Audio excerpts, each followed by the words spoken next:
मूर्ख किसान और चोर की कहानी। सोलू एक किसान है जो एक गांव में रहता है।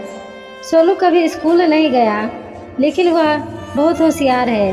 पिछले वर्ष की तुलना में अधिक फसल उत्पादन हुआ।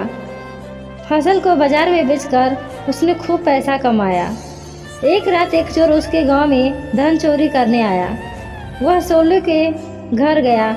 सोलू समझदार था, वह जानता था कि चोर उसके कमाए हुए धन को हड़पने का प्रयास कर सकता है। इस प्रकार वह विशेष रूप से रात के समय सतर्क रहता था। उसने देखा कि उसके घर की ओर आ रहा है। जब चोर उसके घर के पास आया तो वह एक दीवार के पीछे छिप गया। सोलू जानता था कि चोर बाहर छिपा है, इसलिए वह ऊंची आवाज में कहने लगा कि भगवान का शुक्र है कि इस साल मैंने बहुत पैसा कमाया, पर कोई नहीं जानता कि मैंने उसे कुएं के पास आम के पेड़ पर छिपा रखा है।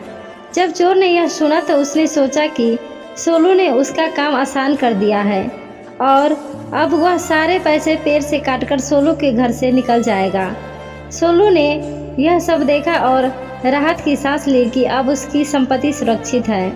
जब चोर कुएं पर पहुंचा तो उसने देखा कि आम के पेड़ से कुछ लटका हुआ है। उस समय इतना अंधेरा था और वह स्पष्ट रूप से नहीं देख सकता था कि वहाँ क्या लटका हुआ है। उसने सोचा कि यह सोलू की कमाई का गट्ठर होगा।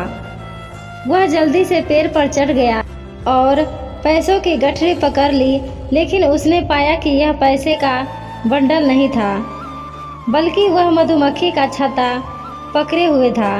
उसे एहसास हुआ कि उसे सोलू ने उल्लू बनाया है और अब उसने मधुमक्खियों को बहुत क्रोधित किया है। वह वहाँ से चला गया और भाग गया और फिर कभी वापस नहीं आया।